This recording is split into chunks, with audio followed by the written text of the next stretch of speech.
Hey everybody, and welcome to Fitness and Fat Loss Secrets. This is episode number 32. And today, I'm really excited. I have a number of things to share with you. But before we get to that, if you're just joining us for the first time, you may be wondering, what the heck is Fitness and Fat Loss Secrets all about anyway? And so I wanted to let you know that it's all about answering one big question. And that big question is this: how do we lose weight while still feeling great without cheating by taking dangerous supplements, drugs, or undergoing surgeries that could really hurt us? And how do we sort through all of the confusing information out there when it comes to how to eat and exercise to lose weight? So that's the big question. This Fitness and Fat Loss Secrets Facebook Live has the answers for you. That said, if you are stuck, if you are here and you're trying to get here and you're overweight and you're not sure how to do it, maybe you don't know how to eat, you don't know how to exercise, ask me here. I'm going to give you those answers away for free, okay? The other thing I want to say is maybe you do know what to do, or maybe you think you know what to do to get from here to here, but you can't get yourself to do it, so you're lacking motivation. Also, ask me those questions. I know how to do it. I've helped people overcome lack of motivation for years, and I would love to help you too. So, that said, if you are stuck and if you have questions, I want you to ask me in the comment section below.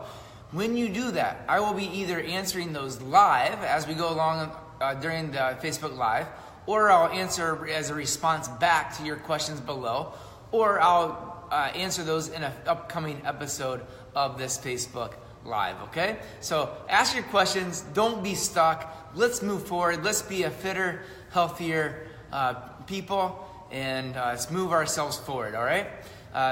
That said, if, as you're watching, if you're getting any value out of what I'm telling you at all, I would like you to do me a favor.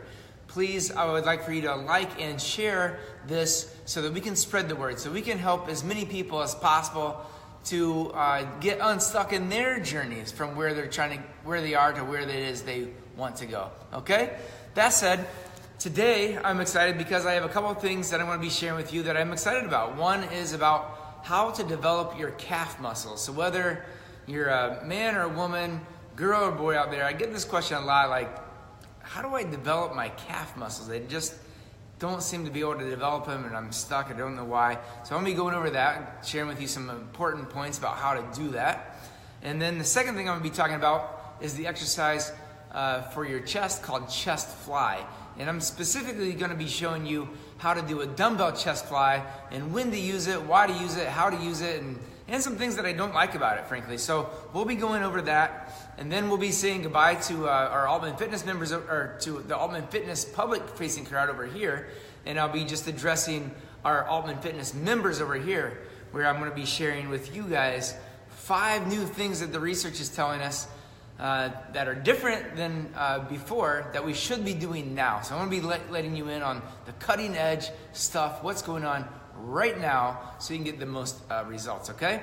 That said, let's get started with the how to build your calf muscles. And if you're not sure about what even a calf muscle even is, let me show you what it is. So what it is, it's the muscle below your knee, so it's back behind your leg here. So from below your knee down here, this is your calf muscle. And specifically, we're thinking about like up here. This part of the muscle right here is the calf muscle, okay?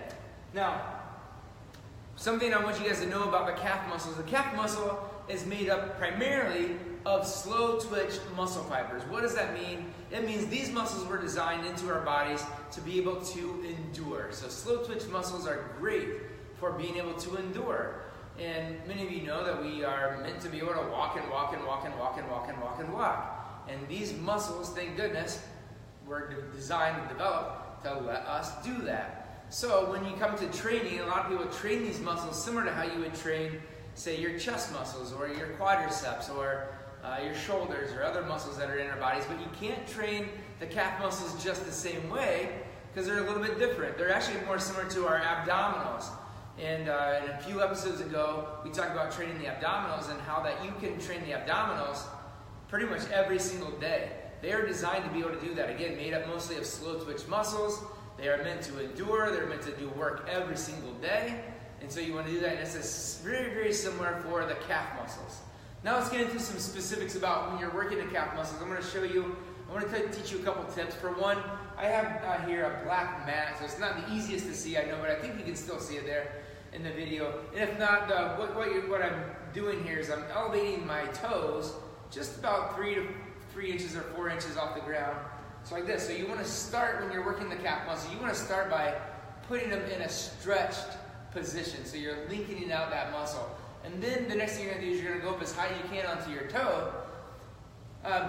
But what I want you to think about, instead of just going up so that you're up onto all your tiptoes, this is a tip that is going to be really helpful to help you build the calf muscle the most, which is to take the weight of your foot, and when you're up to the top, I want you to shift all your weight onto the big toe, or that ball underneath the big toe and the big toe. That's what you're aiming for. So you're trying to get to the inside edge a bit, and that strengthens this big part of the calf muscle over here. So if I kind of make my muscle, you can see this big muscle right there is the one that primarily gets after there, okay? So, in working the calf muscles, start with a stretch, go up as high as you can on the tiptoe, and then bring the weight in towards your big toe. And you'll feel that in a big time contraction. And when you're at the top, you want to squeeze. And what that means, squeeze means you're going as high as you possibly can, trying to get every last millimeter out of the exercise. Really squeeze. I see a lot of times people go up, and they go up part way, but there still is another bit, a lot of times another inch or more left there. We want to literally get every single millimeter that we can out of the exercise, okay? And then what you can do is, once you do that, I'm going to face away from you over here. So you can have your feet so that they face straight away like this. And then what I want to show you is you can turn your toes out like this. And then the third version is you turn your toes in like this. So when you're working the calf muscles, again, it's straight, and you do a set, then you bring them in, do a set, still working toward that big toe up as high as you can, get a squeeze, and then lastly, you're turning the toes out like that. And when you're doing all three of those versions, what happens is that you are working every part of the calf muscle so that by the time you get done, you have exhausted all the parts of the muscle, and you'll build the best looking, best functioning calf muscle for you. Okay? That's the key points again are to train the calf muscles. You can train them daily, especially if you are out there and you feel like you don't have anything at the bottom lower leg and you want to train it up. You got to train those every day. And in terms of sets and reps, what I'll tell you is really these muscles just need to get trained to exhaustion. Okay? So what does that mean? When you're training, you got to go and go and go and go, squeezing every time at the top until you feel those muscles are totally fatigued. So if I told you to do 10, but 10 doesn't get you anywhere near fatigue, then it's not going to do anything in terms of helping you build your calf muscles up. And if I told you to do 60 might be way too much for you, but 60 might be just perfect for you. So you got to kind of play around with it, and as your calf muscle gets in better shape, you'll be able to endure longer. Again, the muscle is built for endurance, so it's going to be able to go and go, but when you're trying to build them, you got to go until that muscle is exhausted. Make sense? All right, cool. So that's that. Those are the key points for how to build the calf muscles in 3 positions. Start with them in the stretch position, work to exhaustion, and you're going to be well on your way to a more defined, better looking, better functioning calf muscle. All right? All right, cool. Now, let's move on to the next exercise of the day, which are chest flies. So before we move on to chest flies, I want to say to you, as a general rule, we want to start with basic compound exercises for the chest. For example, a push-up is a compound exercise for the chest. It just means we're using multiple joints, multiple muscle groups to work the muscle, okay? And the same, a few episodes ago, I showed you how to do a proper chest press, and that was where we take dumbbells and we press up and in like this. Now, I'm going to bring up the bench here, and I'm going to show you how to do a proper chest fly. And I want you to know, like a chest fly best fits into a workout near the end or in combination with doing compound, like whether it's push-ups or dumbbell pushes, or I showed you 2 weeks ago how to use the bar over there, right there, to do barbell chest pressing. and the key tips there. You can go back and get the tips on that if you missed that. But today I'm going to show you a chest fly, and again, chest fly I like best to fit at the end of a workout, or at least in combination with doing those other exercises, okay? So, let me pull out a bench here, and then I'll show you just how to do the chest fly. Okay, so the chest fly, you can see my bench here. You can see the bench there? Yeah, okay, cool. So there's the bench, and I grabbed a couple of just 10-pound weights to show you guys today how to do this. But you start, first of all, if you're gonna be using a bench, what I like to do is put the dumbbells onto my knees, and then when you go to lie backwards on the bench, this is a tip to keep your back safe when you go, but you put them on your knees, and then when you lie back, you bring your knees up, and then that helps get these right into position, okay? So then the chest fly will start with the arm straight up above right here, and then you're going to the outside edge, like this. And if you're going to the outside edge, I want you to know that you're really leveraging a lot against yourself. So first, if you're not accustomed to this exercise, pick a weight that is lighter than you think maybe you could use, because here is a lot different than what it feels like out here, because of the lever arm that it creates by just getting your arms farther away from your body. So just be careful when you're first starting out. And also this exercise can cause a lot of soreness, especially in the outside edge, especially when you're not accustomed to this exercise. Now, when we're doing the dumbbell chest fly, and I'm gonna show you sideways a little bit. I'll just kind of prop myself up. But a couple of things to keep in mind is that we want to stay above the chest. So here I'm in a bridge position off the side of the bench, but the point is that you can see I'm not up here over my head, and I'm not down here over my belly. I'm right over top of my chest muscles. And then when I open up with my palms facing up, and then squeeze. Now when you come back up, what I'm going to show you is you're not going to come up all the way. So I'm going to turn back around here so that you can see me from this view again. And from this view, once I do my first repetition, when I come back up, I'm going to stop right here. And the reason for that is gravity, remember, is pushing straight down to the earth. So from here to here, there's not much of anything going on. So I don't need that part of the repetition with dumbbells.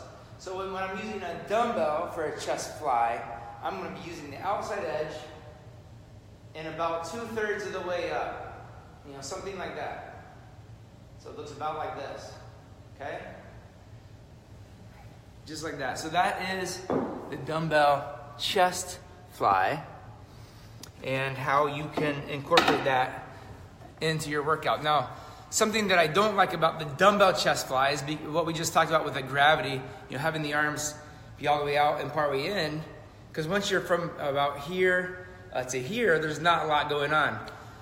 If you are in a gym, or if you're here to do dumbbell chest fly differently, you can use a cable machine, and cables keep the tension all the way in. So if you're using cables for a chest fly exercise, that would allow you to come all the way in, and I really love that one for developing that inner part of the chest, especially because you have that tension. So in that case, you would be doing standing and then squeezing in like this. Sometimes here at the studio, we'll use bands and other things attached to the ballet bar back there attached to the wall, and then we'll step forward and do a chest fly, squeezing all the way in. And when you do that, you have tension still coming in all the way to that very inside part of the chest. So in that case, with dumbbells with cables or bands, if the bands are coming from outside of you, that would give you tension all the way in. So you want to use a full range of motion. That's a disadvantage with the dumbbells. Nonetheless, the dumbbells still work nicely, especially to finish off a nice chest workout. When you, once you do your first repetition, if you just here to here, right? Stay in that range and squeeze the whole time. We're focused on the chest, remembering that when you focus your mind on the muscles that you're working, the research is clear that you get about 10% more benefit from the exercise, which is really cool. Just to know that, you don't have to change the weight, you don't have to change anything, you just got to change your mind. You just got to focus on what it is you're doing. All right? So those are the 2 tips that I have for you guys today. Now, I'm going to be saying goodbye here to the Altman Fitness public-facing group, And what I want to say before I go is, for one, thank you for showing up for yourself. Thank you for being here. Thank you for tuning in. Remember that if you got value out of this, please like and share this so we can spread the word and help more people. The other thing, if you're not already one of my prized clients here at Altman Fitness, I would love for you to give us a test drive, absolutely free. Just click on the link just above this video. You're gonna find a link for 3 free afterburn workouts. You can come and test out what it feels like to do a workout that is scientifically put together to burn fat for you. The other thing, above this video, in the description, you'll see, if you look at all the words there are several free resources for you. So over the time I've been doing this, we're on now episode number 32, but going back, there's a number of free resources. There's a couple of resources that you would need to buy, but if they're right for you, buy them. They're pretty cheap, and you're gonna get way more value out of it than what you pay for it. And with the free stuff too, the free stuff is free, but I don't want to mistake that with not valuable, because it's valuable. I put it out there for you guys to use, so grab that and use it. So that said, until next time, for you guys, I want to say goodbye. You guys sit tight, because we're going to be talking about 5 new exercise rules that have just come out in the research that are changing the way that we train here in the studio, that are getting you bigger, better, faster results. So hang tight. All right, guys, till next week. I'll see you next week every Wednesday at 10:45. Bye-bye now.